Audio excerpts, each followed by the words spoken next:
kembali lagi bersama Tori, tontonan ringan. Sekarang saya mau bahas film Korea yang bikin emosi jiwa, menguras tenaga, sedih. Oke, film ini berjudul Han Gong-ju tahun 2013. Film ini diangkat dari kisah nyata dari kasus Miryang Gang Rape yang dikenal di Korea Selatan sebagai insiden pemerkosaan gadis SMP Miryang yang terjadi tahun 2004. Oke, sedikit cerita. Sekitar 41 murid SMA laki-laki melakukan pemerkosaan berkelompok terhadap siswi SMP selama 11 bulan. Dan kasus ini menimbulkan kontroversi karena penindakan yang salah oleh polisi terhadap para korban. Untuk filmnya, kita langsung aja mulai ke pembahasannya.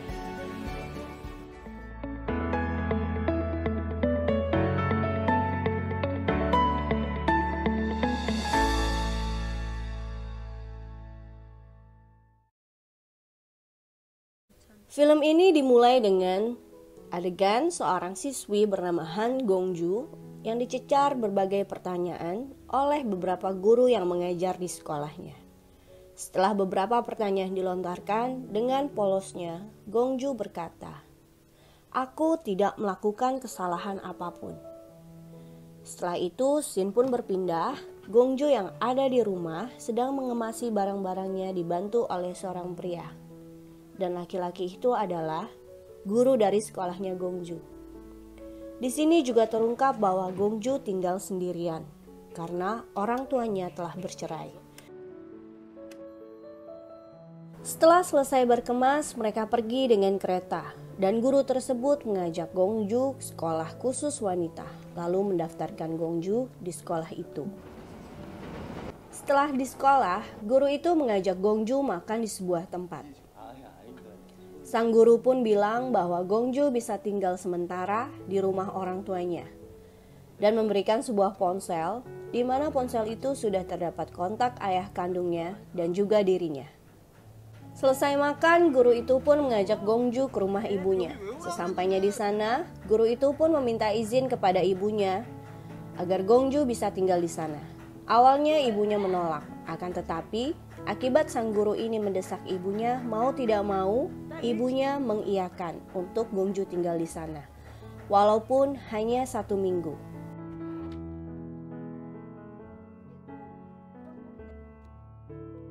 Keesokan paginya, Gong-ju pun mulai bersekolah di tempat barunya dan mendaftarkan dirinya untuk ekskul renang. Walaupun sudah berada di lingkungan yang baru, Gong-ju masih sulit untuk beradaptasi. Gong-ju pun masih merasa ketakutan apabila bertemu laki-laki.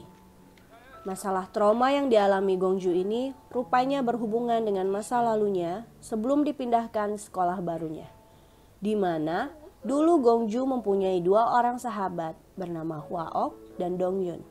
Mereka bertiga sangat akrab. Bahkan, saking akrabnya, mereka seringkali berkumpul dan ngobrol di rumah Gong-ju. Singkat cerita, ketika Gong-ju bekerja di minimarket, Dong-yun yang merupakan anak dari pemilik toko itu datang dan menanyakan keberadaan ayahnya. Setelah tahu kalau ayahnya tidak ada, Dong-yun mengambil botol minuman keras dan mengambil beberapa makanan, kemudian dia pergi. Di sini Gong-ju tidak bisa berbuat apa-apa karena melihat Dong-yun yang terburu-buru dengan wajah ketakutan. Alasan dirinya mengambil makanan itu karena disuruh oleh teman-temannya yang berandalan. Selain itu, mereka pun sering memukuli Dong-yun hingga suatu hari Dong-yun membawa teman-temannya yang berandalan itu ke rumah Gong-ju. Awalnya, Gong-ju bisa memaklumi tingkah mereka. Hingga akhirnya, Gong-ju kesal ketika mereka mulai melecehkan sahabat mereka. Dengan berani, Gong-ju pun mulai mengusir mereka. Tetapi hal ini justru malah membuat geng ini marah. Sampai akhirnya, mereka menyiksa Dong-yun di hadapan Gong-ju, yang akhirnya membuat Gong-ju tidak bisa berbuat apa-apa. Karena semakin Gong-ju marah, geng itu malah semakin menjadi-jadi menyiksa Dong-yun. Hari berikutnya, Geng ini justru membawa lebih banyak orang lagi ke rumah Gongju. Lalu mereka memaksa Dongyun untuk memberikan minuman kepada Hwaok dan Gongju, yang dimana minuman itu sudah dicampur dengan obat. Mau tidak mau, Gongju dan Hwaok meminumnya hingga akhirnya mereka mabuk. Mereka diperkosa secara bergiliran oleh geng tersebut. Singkat cerita, setelah mereka mengalami insiden mengerikan itu, keduanya mengalami depresi yang luar biasa. Ditambah lagi dengan keadaan Hwaok yang hamil akibat insiden itu, membuat kondisi mental keduanya hancur. Dan parahnya lagi, Hwaok mengakhiri hidupnya dengan loncat ke sungai. Dari kejadian inilah kasus pemerkosaan ini terungkap dan para pelaku pemerkosaan ditangkap oleh polisi. Begitu juga dengan Dongyun. Lalu kemudian dari sinilah Gongju dipindahkan ke sekolah lain agar melindungi privasi Gongju dari publik. Kembali ke cerita Gongju di sekolah barunya. Gongju yang tengah berjalan di lorong sekolah hingga akhirnya dia melihat sekelompok siswi sedang latihan paduan suara.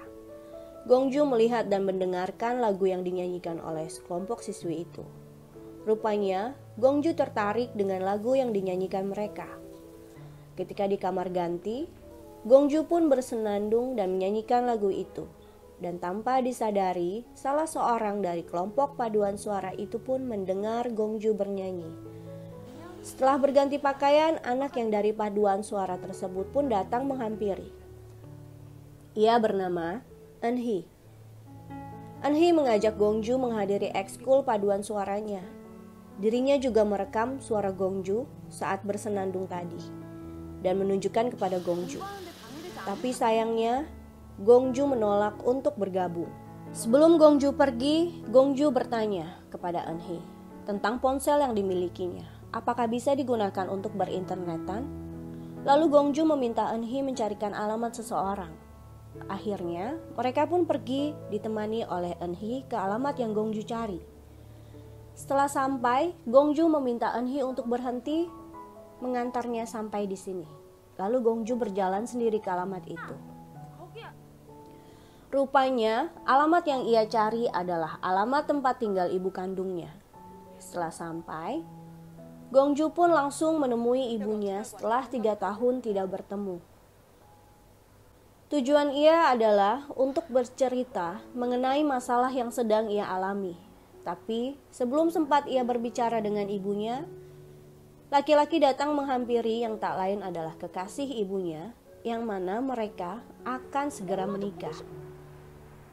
Memanggil ibu Gongju, lalu sebelum ibunya pergi, sang ibu meminta Gongju untuk sementara waktu agar tidak menemuinya karena menurut sang ibu, hal itu akan mempengaruhi pernikahannya.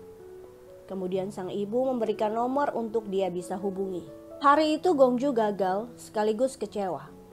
Karena Gongju berharap agar sang ibu bisa menolongnya tentang masalah yang sedang dia alami. Keesokan harinya di sekolah, Gongju pun masuk ke ruang ekskul musik. Dia mengambil gitar dan bernyanyi. Dan tak disangka, Gongju ternyata mempunyai bakat bermusik. Selagi ia bernyanyi dan bermain gitar, sekumpulan anak-anak ekskul paduan suara pun melihat kemampuan Gongju, termaksud Eunhee. Mereka semua tampak kagum mendengar suara Gongju. Disinilah mereka menjadi akrab. Gongju yang sebelumnya tertutup, kini mulai membuka diri untuk bersosialisasi lagi. Dan hal ini pun dimanfaatkan oleh Eunhee untuk semakin dekat dengan Gongju. Hingga suatu ketika, Eunhee mengajak Gongju menginap di rumahnya. Dan Gongju pun menerima ajakan Eunhee yang dimana mereka menjadi sangat akrab. Selain itu pun, Gongju sudah mulai mau untuk diajak berfoto. Yang diketahui sebelumnya, ia masih menyimpan trauma. Bahkan untuk mengambil foto dirinya pun dia tidak mau. Di sela-sela Eunhee dan Gongju sedang membuat video, ayah kandung Gongju menelpon untuk mengajaknya bertemu di restoran. Setelah bertemu ayahnya, kita diperlihatkan sosok sang ayah Gongju yang berprofesi sebagai pelukis dan suka mabuk. Dan selama mereka makan dan ngobrol, ayah Gongju menyodorkan beberapa kertas yang di kertas itu tertera nama Gongju, dan sang ayah memerintah Gongju untuk menandatangani kertas tersebut. Setelah ia baca, Gongju pun terlihat marah. Dan akhirnya pergi. Setelah dari bertemu dengan ayahnya, Gongju menerima telepon dari guru yang sudah menolongnya. Guru itu menanyakan tentang pertemuan dengan ayahnya Gongju. Guru itu pun menjelaskan bahwa kertas yang ayahnya bawa adalah kertas berisi petisi untuk membebaskan para pemerkosa dirinya. Keesokan harinya di sekolah, teman-teman Gongju memberinya kejutan di mana video-video ketika Gongju bernyanyi dan bermain gitar mereka upload di sebuah website yang mereka buat sendiri tanpa sepengetahuan Gongju. Hal itu membuat Gongju marah dan meminta untuk mereka segera menghapus semuanya. Akibat Gongju marah, membuat sebagian teman-temannya sakit hati karena mereka merasa tak dihargai. Lalu mereka pun pergi meninggalkan Gongju sendirian, termaksud Eunhee. Singkat cerita, saat di kelas rupanya Gongju sedikit menyesalkan perbuatan itu, terutama kepada Eunhee. Maka dari itulah, Gongju membuat permintaan maaf untuk teman-temannya. Akan tetapi, tiba-tiba ada seorang pria masuk dan menanyakan keberadaan Gongju. Dan setelah pria itu tahu, orang itu pun berteriak bahwa Gongju ada di sini dan membuat sekumpulan orang-orang dewasa lari dan mengerumuni Gongju. Rupanya orang-orang ini adalah orang tua dari tersangka kasus pemerkosaannya. Rupanya mereka semua menginginkan agar Gongju mencabut semua tuntutannya. Dari keributan inilah membuat sekolah dan teman-teman Gongju tahu rahasia Gongju di masa lalu yang dia ingin lupakan.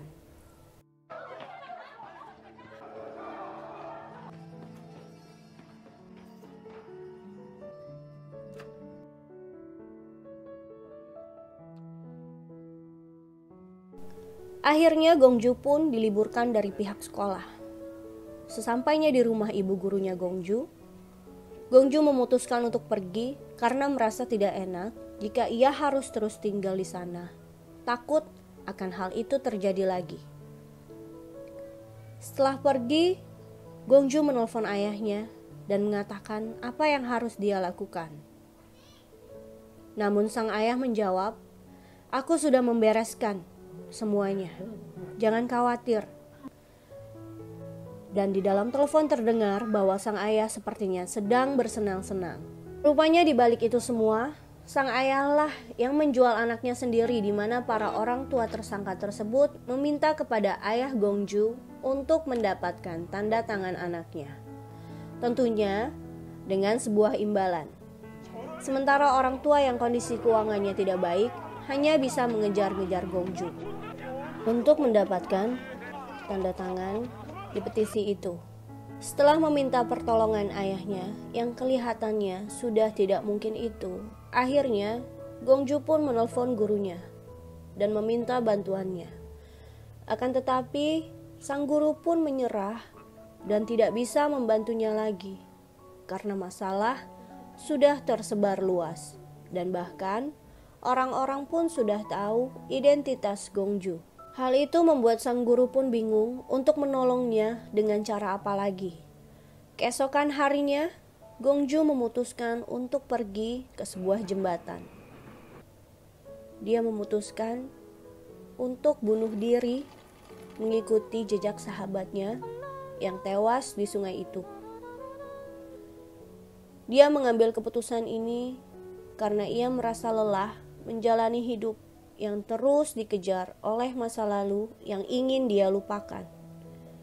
Apalagi tanpa adanya dukungan orang terdekatnya, termaksud orang tuanya sendiri.